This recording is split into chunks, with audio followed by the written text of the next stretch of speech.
ታሪኩ የሚጀምረው በለንደን ውስጥ የሚገኙ ፖሊሶችን እያሳየን ነው። በአሁኑ ሰዓት የለንደን ፖሊሶች በሙሉ በጭንቀት ውስጥ የሚገኙ ሲሆን ይህንንም ጭንቀታቸውን የፈጠረባቸው ሶቫጆ የተባለ አንድ ሰው ነው። ይህ ሶቫጆ የተባለው ሰው የሀገሪቱን መንግስት በጉልበት ለመውሰድ እየሞከረ የሚገኝ ሲሆን እያንዳንዶቹ የለንደን ፖሊሶችም በዚህ ሰዓት ይህንን ሰው መንግስት ከመገልበጡ በፊት እንዲያስቆሙት ተነግሯቸዋል። ይህ በእንዲህ እንዳለ ታዋቂ ከሆኑ የለንደን ፖሊሶች መካከል ጆኒ የተባለን ሰው እንተዋወቃለን። ምንም እንኳን አጅሬው ከፖሊሶች መሃል ቢቀመጥም ገና እዛ ማዕረግ ላይ አልደረሰም። በአሁኑ ሰዓት የሱ ደረጃ ኤጀንት ዋለ ተባለ ታዋቂ መርማሪ ሰው መረጃዎችን ማቀበልና መላላክ ነው። ኤጀንት ዋን ደግሞ በሁሉም ሰዎች ዘንድ የሚወደድ ሁሉም ሰዎች ወደፊት እንደሱ መሆን የሚፈልጉት አይነት የተረጋጋና ሴቶች ሁሉ የሚወዱት አይነት ሰው ነው። ታዲያ ጆኒም በስራ ቦታ ላይ በሚቀመጡ ሰዓት እያንዳንዱን የአለቃውን እንቅስቃሴ የሚመለከት ሲሆን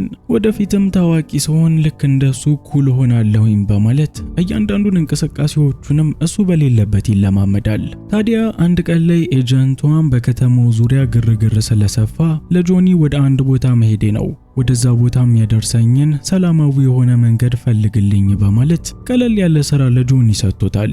ጆኒም ቢሆን ይሄ ትዕዛዝ ከተሰጠው ሰዓታቶች ሳይፈጅበት ትክክለኛና ደህንነቱ የተጠበቀ መንገድ አግኝቻለሁ በማለት ለአለቃው ለኤጀንቷን የመንገዱን አድራሻ ይሰጠዋል። በሚያሳዝን ሁኔታ ግን ጆኒ የሰጠው መንገድ እንደውም የባሰ አደጋ የበዛበት ሆኖ አለቃው ኤጀንቷን በዚሁ ምክንያት ህይወቱ አልፏል። ኤጀንቷንም በሁሉም ሰዎች ዘንድ የተከበረ ኤጀንት እንደመሆኑ መጠን የቀብር ስነ ስርዓቱም የተከበሩ መርማሪዎችና ኤጀንቶች ባሉበት የሚፈጸም ይሆናል። በዚህ ጊዜም ጆኒ አንድ ኃላፊነት የተሰጠው ሲሆን ይሄ ኃላፊነቱም በው ከሚባል ጓደኛው ጋር በመሆን ወደዚህ መቃብር ቦታ ላይ ሰዎች እንዳይገቡ መቆጣጠርና እዚህ ቦታ ላይ የሚገኙትን ትላልቅ ባለስልጣናቶች እንዲሁም ከፍተኛ ደረጃ የተሰጣቸው ኤጀንቶችን ከአደጋ መጠበቅ ነው። ታዲያ ምንም አይሳካለ የተባለው ጆኒም ከጓደኛው በው ጋር በሚጃጃል ሰዓት ሁለት ሰዎች ተደብቀው ወደ መቃብር ቦታው በመግባት ቀብር ስነ ስርዓቱ ላይ የነበሩትን ታላላቅ ኤጀንቶችና ለሀገሪቷ አስፈላጊ የነበሩ ሰዎችን በሙሉ በቦምብ ጨርሰዋቸዋል። ይህንን የሰማው የሀገሪቱ ሚኒስቴር ደግሞ እነዛ ሰዎች ከምን ጊዜውም በላይ አሁን ላይ ያስፈልጉት ስለነበር ሁሉም በአንድ ጊዜ በመሞታቸው በጣም ተናዷል። ፔጋስ የተባለውንም የነጆኒን ኤጀንት የሚቆጣጠረውን ዋና ሰው በማስጠራት በአሁኑ ሰዓት ለአንድ ትልቅ ዓላማ አንድ ኤጀንት እንደሚፈልግ ይነግረዋል። በጊዜው ደግሞ ፔጋስ እያንዳንዳቸውን አሉኝ የሚላቸውን ኤጀንቶች በህይወት ስላጣቸው ያለው አማራጭ ጸሐፊውና ተላላኪው ጆኒን ለዚህ ኃላፊነት መስጠት ነበረ። እናም ለሀገሪቱ ሚኒስቴር ጆኒ የተባለ ሰው አለ እሱን ልክልሃለሁ በማለት ይህንን ኃላፊነት ለጆኒ ሰጥቶታል። ታዲያ ጆኒም እድሜ ልኩን ሲጠብቀው የነበረውን አጋጣሚ አግኝቶት ልክ እንደ ኤጀንት ዋን ኩል የሆኑ እንቅስቃሴዎችን ሲያደርግ የነበረ ሲሆን ቀን ወጥቶለትም አንዳንድ ትዕዛዞችን ለመፈረም በቅቷል። ታዲያ ጆኒ ፍርሚያውን በሚያደርግ ጊዜ ላይ ጸሐፊዋ የሰጠችውን እስክሪብቶ በማስቀመጥ አንድ ሚስጥራዊ እስክሪብቶ ያነሳል። ይህ እስክሪብቶ ዝም ብሎ እስክሪብቶ ብቻ አይደለም። አንዳንድ ጊዜ ኤጀንቶች ጸሐፊያቸውን ስለሚጠራጠሩ ምናልባት ችግር ካጋጠመኝ በማለት ፔጋስ ይህንን እስክሪብቶ ያስቀመጠው ጸሐፊዋን ለመግደል ሲል ነበር። ስለ ነገሩ ምንም ዕውቀት የሌለው ጆንም እስክሪብቶውን በሚነካካ ሰዓት የዛኑ ሰዓት ጸሐፊዋ በመሬት ላይ ወድቃለች። ይህንን ሁሉ ያላወቀው ፔጋስ ደግሞ ለጆኒ ከፊቱ የሚጠብቀውን ኃላፊነት እያስረዳው ነው። አሁን የምትሄደው ቦታ ዝም ብሎ ቦታ አይደለም። የሀገራችን ነገስታቶች ትልልቅ ዋጋ የሚሰጧቸው ዘውዶችና ውድ ጌጣጌጦች በዛ ቦታ ላይ ይገኛሉ። በእርግጠኝነት ባለሀብቶች ገንዘብ ከፍለው ሌቦችን ወደዛ መላካቸው አይቀርም። እናም አንተ ፕሮግራም በሚኖር ሰዓት ያንን ቦታ የመጠበቅ ኃላፊነት አለብህ በማለት ለጆኒ ከፊት ለፊቱ ስለሚጠብቀው ከበድ ያለ ስራ እያስረዳው ነው። ታዲያ በዚህ ጊዜ ጆኒ አለቃው ፔጋስ የሚያወራውን ከመስማት ይልቅ በእስክሪብቶ የዘረራት ጸሐፊ በሕክምና ሰዎች ስትጎተት እየተመለከተ ነው።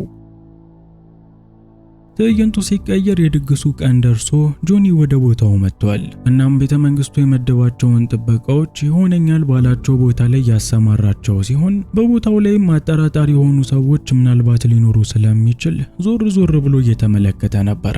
ታዲያ አጅሬው ጆኒ አለቃው ፔጋስ ሲነግረው አስተውሎ አልሰማም እንጂ ሶቫጅ ማለትም አገሪቷን ሊገለብጥ የሚሞክረው ሰውዬ ፕሮግራሙ ላይ ከታደሙት ሰዎች መካከል አንደኛው ነው። ግን የኛ ጆኒ ስለ ሰውየው የሚያውቀው ምንም ነገር የለም። ጸጥ ብሎ ድግስ ውስጥ መሯሯጡን ቀጥሏል። ጆኒ እዛው ድግስ ውስጥ ዞር እያለ በነበረ ሰዓት ሎርና ከተባለች ቆንጆ ሴት ጋር ተገናኝቷል። ከሷ ጋርም ቆሞ እያወራ በነበረ ሰዓት በድንገት አዳራሽ ውስጥ የነበረው መብራት ሙሉ ለሙሉ የጠፋ ሲሆን እንዳይሰረቅ ጠብቀው የተባለውም ውድ የሆነ ዘውድና ጌጣጌጦች በሙሉ ተዘርፈዋል። በጊዜውም ጆኒ ማስመሰል ስለነበረበት አንደኛውን ጥበቃ ራሱ መጥቶ በመጣል ሌባው ይሄንን ሰውዬ ከመታው በኋላ እዚህ ክፍል ውስጥ ገብቷል፣ ለኔ ተውልኝ በማለት ክፍል ውስጥ ገብቶ በሩን ዘግቶታል። ከዛም አንድ ወንበር በመያዝ ወንበሩን ከግድግዳው ጋር እያጋጨ ምንም በሌለበት ልክ ከሌባው ጋር እየታገለ እንዳለ እያስመሰለ ነው። ትዕይንቱ ሲቀየር ፔጋስ የተፈጠረውን ነገር ሰምቷል።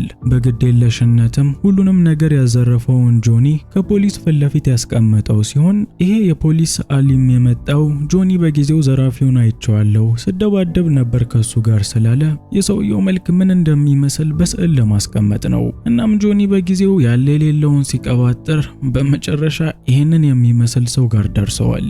የሚገርመው ደግሞ ጭራሽ እንዲህ አይነት ሰው ድግሱም ላይ አልነበረም።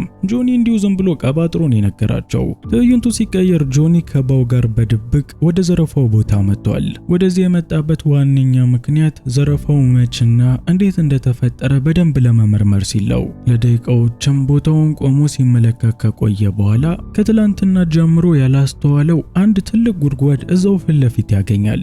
እናም በሚገባ ሌቦቹ በዚህ ጉድጓድ ገብተው እቃውን ዘርፈው የወጡ ሲሆን ውድ የሆነውን ዘውድና ጌጣጌጦችም ከዘረፉ በኋላ ወደ አለቃቸው ወደ ሶቫጆ ጋር አምጥተውታል። ጆኒና ባውም ቢሆን ጉድጓዱን ተከትለው በመምጣት እነዚህ ሌቦች የተደበቁበትን ቦታ አግኝተውታል። በሚያሳዝን ሁኔታ ግን ሌቦቹን ከመያዛቸው በፊት ጆኒ በስርዓት ሽጉጡን እንኳን መታጠቅ እንደማይችል አሳይቷቸው ሌቦቹ እነሱ ላይ ጭስ በመጣል ከቦታው ላይ አመልጠዋል። ወዲያውኑም ጆኒና ባውም ቢሆን ከዛ በመውጣት በመኪና ሰዎቹን ለመከተል ሲሞክሩ የነበረ ሲሆን በዚህ መሃል ግን ጆኒ አንድ ነገር ትዝ ይለዋል። ሌቦቹን በያዟቸው ጊዜ ሁለቱም የሬሳ ሳጥን ይዘው ነበር። እና ምናልባት ይሄንን ውድ ሀብት በሬሳ ሳጥን አድርገው ሊቀብሩት ይሆናል በማለት ጆኒ በከተማው ላይ ወደሚገኝ ወደ አንድ ትልቅ ቤተክርስቲያን መጥቷል። እናም በዚህ ምንም የማያውቁ የእውነትም የሞተ ወዳጃቸውን ሊቀብሩ የነበሩ ሰዎችን በሉ ሳጥኑን ክፈቱት፣ ዘውዱን ብትመልሱ ይሻላችኋል እያለ ሀዘናቸውን እንኳን በስርዓት እንዳይወጡ እያደረጋቸው ነው። ይሁንና ከሰዎቹ ጋር የነበረው ጭቅጭቅ ወደ ከፋ ደረጃ ከመድረሱ በፊት ጓደኛው ባው ወደ ቦታው በመምጣት የአይምሮ ታማሚ ነው በማለት አሳምኗቸው ከሰዎቹ ጋር በሰላም ተለያይተዋል። ይህ በእንዲህ እንዳለ ሶቫጆ ለሰዎቹ አሁን ላይ የቀራቸውን ሁለተኛ ሚሽን እየሰጣቸው ነው። በሚገባ የሚፈልጉትን ሀብት በእጃቸው አስገብተውታል። ከዚህ በኋላ የሚጠበቅባችሁ ደግሞ ይህንን ጆኒ የተባለ ጅላጅል ሰውዬ ከዚች ምድር ማጥፋት ነው። ይህንን ሰውዬ ዛሬውኑ እንድትገሉ ትፈልጋለሁ በማለት ሰዎቹን ወደ ጆኒ ላይ ልኳቸዋል። ምናልባት ዩቲዩብ ቪዲዮውን በተደጋጋሚ ስለሚያመጣላችሁ ሰብስክራይብ ያደርጋችሁ መስሏችሁ ይሆናል። እዚህ ጋር ለማየት እንደምትችሉት ከሆነ ግን የሚያዩት አብዛኛዎቹ ፐርሰንት ሰዎች በጭራሽ ሰብስክራይብ አላደረጉም። ቻናሉን ሰብስክራይብ ብታደርጉ ይበልጥ ታግዙናላችሁ። ላይክ እና ሰብስክራይብ ማድረጉ እንዳትረሱ። በሌላ በኩል ጆኒ ደግሞ የአለቃው ፔጋስን ስድብ ከጠጣ በኋላ ከቢሮ እየወጣ ነበር። በዚህን ጊዜም ፔጋስ የላካቸው ሰዎች በእነሱ ላይ ተኩስ ከፍተውባቸው የነበረ ሲሆን ጆኒ ግን ጫፉ ሳይነካ ፓው ብቻ ጉዳት ደርሶበት ከቦታው ላይ ማምለጥ ችለዋል። በጉዟቸው መሃል ጆኒ አንድ ሞተር አይቶ ጥርጣሬ ተሰምቶታል። ይህንን ሞተር በሚገባ የዘረፋው ቀንም አይቶት ስለነበር ምናልባት ሞተሩ ሌቦቹ ጋር ያደርሰኛል በማለት የሞተሩ ባለቤት የገባበት ካፌ ገብቷል። በጊዜውም ያገኛት ሎሬናን ነበር። ሎሬናም እዛው ካፌ ውስጥ ስታሳስቀው ከቆየች በኋላ በመጨረሻ አዘናግተው ሞተሩን ይዛ ጠፍታለች። በትክክል ደግሞ የዛኔ የዘረፋው ቀንም ሎሬና በግብዣው ላይ ነበረች። ምናልባትም በዘረፋ ውስጥ እጇ ሊኖርበትም ይችላል።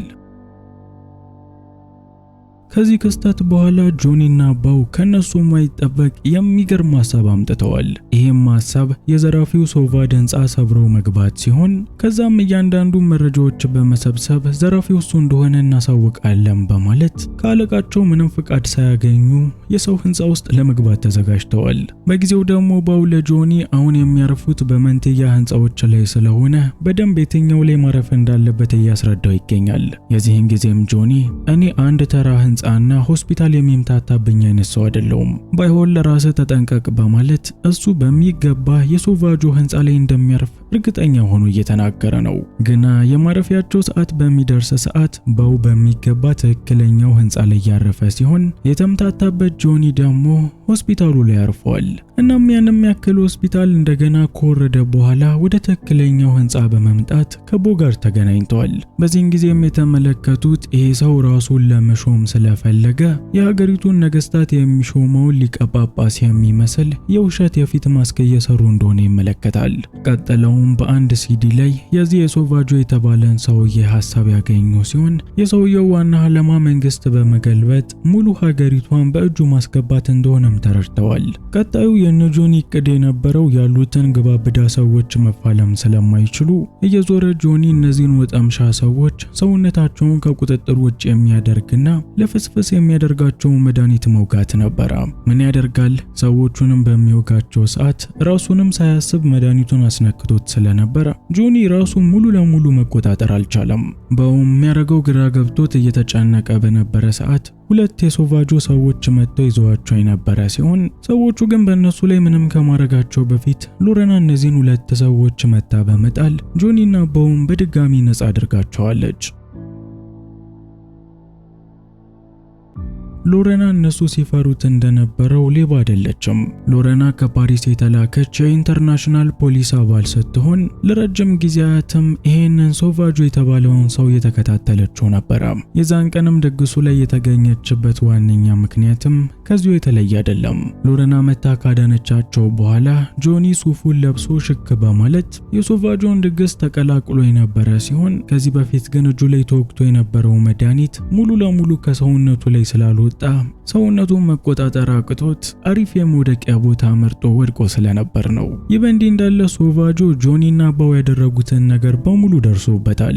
እናም በዚህ ፕሮግራም ላይ የተገኘው ወዳጁ ፔጋስን በመጥራት እነዚህ ሁለት ያንተ ሰራተኞች ያለኔ ፍቃድ ህንፃዬን ሰብረው ገብተዋል፣ ከዛም አልፈው ጥበቃዎቼ ላይ ጉዳት አደርሰዋል በማለት ለወዳጁ ለፔጋስ በሱ ሰዎች ምክንያት በጣም እንደተከፋ ይነግረዋል። ፔጋስ ደግሞ ከሶቫጆ ጋር የቅርብ ወዳጅ ስለሆነ ምንም እንኳን ከዚህ በፊት ጆኒና ባው ሰውየው መንግስት ለመገልበጥ እየሞከረ ነው ብለው ቢነግሩትም እነሱን ሊያምናቸው አልቻለም ነበር።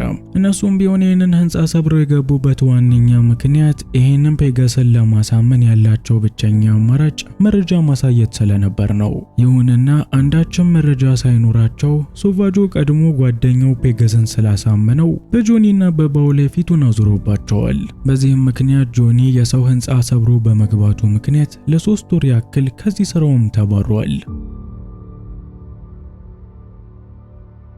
አሁን ላይ ጆኒን ከመንገዱ ዞር ያደረገው ሶቫጆ ከዚህ በኋላ የሚቀረው ነገር ወደ ሹመት መሄድ ነው። እናም በሰዎቹ አማካኝነት ንግስቲቷን አንድ ወረቀት ላይ እንድትፈርም ያደረጋት ሲሆን ከዚህ በኋላም እንደ ህልሙ ሀገሪቷን ለመቆጣጠር ብዙም ጊዜያቶች አልቀሩትም። ይህ በእንዲህ እንዳለ ሎሬና ጆኒ ከተባረረ በኋላ አቤቱ ድረስ በመምጣት ከሷ ጋር እንዲሰራ እየጠየቀችው ነው። ጆኒ ደግሞ በገዛ ለቃው ለመታመን ዋናዶት ወደዚህ ስራ ላለመመለስ ቃል ገብቶ የነበረ ሲሆን በዚህ መሃል ግን ይቺ ምስኪን ሎሬና እንድትጎዳበት ስላልፈለገ እሷን ለማገዝ ሲል ወደዚህ ስራ ተመልሷል። እናም በአሁኑ የሚሰራው በነ ፔጋስ ስር ሳይሆን ሎሬናን እንደሚያግዝ ሰው ሆኖ ነው። እንዲህ ባለው ሁኔታም ጆኒና ሎሬና ከተስማሙ በኋላ አንድ ላይ ወደ ሶቫጆ ቦታ መጥተዋል። በዚህም ሶቫጆ አንድ ካሴት እያጫወተ እንዴት አድርጎ ከተማዋን እንደሚቆጣጠርና አብዛኛውን ቦታ እንዴት ወደ እስር ቤት እንደሚቀይር ለሰዎቹ እያሳያቸው ነው። ይህንን የሰሙትን ጆኒም ምን ማድረግ እንዳለባቸው በሚነጋገሩ ሰዓት ጆኒ ሳያስበው ከአጠገቡ የነበረ አንድ በተን ነክቶ አቅራቢያቸው ላይ የሚገኘው ማይክሮፎን አብርቶታል። እናም በአሁኑ ሰዓት ከሷ ጋር የሚነጋገሩትን እያንዳንዱን ነገሮች ሶቫጆና ሰዎቹ በዛ ማይክሮፎን አማካኝነት እየሰሟቸው ነው። ይህንን ያላወቀው ጆኒ ደግሞ እነሱ ሳያውቁ በድንገት የመጣ መስሎት ሽጉጡን ይዞ ወደ ፊት ለፊታቸው መጥቷል። በዚህ ግን ማንም ሰው አልደነገጠም፣ ምክንያቱም ቀድሞውኑ እዚህ መሆናቸውን በማይክሮፎኑ አማካኝነት ሁሉም ሰው ሰምቷል። በዚህ ያለበቃው ጆኒም ይህንን ሁሉ ፕላን ሲያሳይበት የነበረውን ሲዲ ሄዶ ከማጫወቻ ውስጥ ያወጣው ሲሆን ከዛ በኋላ ግን ሳያቅ ያንን ሲዲ ከሌላ ሲዲ ጋር አቀያይሮ ወደ ኪሱ ከቶታል። እናም ምንም ሳይሳካላቸው ቀርቶ በመጨረሻ በሶቫጆ ሰዎች ተይዘው ሁለቱም ታስረዋል። ይህ በእንዲህ እንዳለ የሁለቱ አጋር የሆነው ባው ደግሞ እዚህ ሊኖሩ እንደሚችል እርግጠኛ ስለነበር ተደብቆ ወደዚሁ መጥቷል። በጊዜው ሶቫጆ ሲመቱን ለመውሰድ እየተሯሯጠ የነበረ ሲሆን ባውም ወደዚህ መጥቶ ጓደኞቹን ነጻ አድርጓቸው ወደዛው ወደ ሲመት ቦታ መጥተዋል። በቦታው ላይ እንደደረሱም ያደረጉት የመጀመሪያ ነገር ጆኒን ከቄሶቹ ጋር ተመሳስሎ ወደ ውስጥ እንዲገባ ማድረግ ነበረ።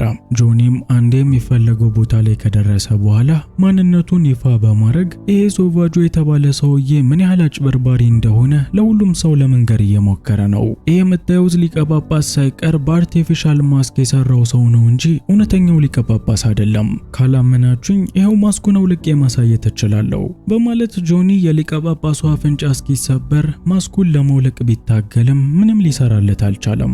ሊቀ ጳጳሱንም መቀመጫቸውን ሳይቀር ገልቦ የተመለከተው ሲሆን እውነትም እኚህ ሊቀ ጳጳስ ትክክለኛው እንደሆኑና ያንን ሐሳብ እንደተውት ይረዳል። እሺ ይሄንን ካላመናችሁኝ ችግር የለም። ከዚህ በፊት ይሄንን ክፉ ሐሳቡን ሲናገርና ሲያሳይ የነበረበት ካሴት በእጄ ላይ ይገኛል። እሱን ላሳያችሁ በማለት ያንን የተቀያየረበትን ሲዲ ሄዶ በሚያስከፍት ሰዓት በሲዲው ላይ እሱ መታጠቢያ ክፍል ውስጥ ሆኖ ሲጨፍር ያለ ቪዲዮ ለሁሉም ሰው ይታያል። እናም በቦታው ላይ ውርደቱን የተከናነበው ጆኒ ቀስ ብሎ በሰዎች ከመወገሩ በፊት ከቦታው ላይ አመልጧል። ይህ በእንዲህ እንዳለ ሶቫጆ ሁሉም ነገር እንደሚፈልገው እየሄደለት ስለሆነ በጣም ደስተኛ ሆኗል።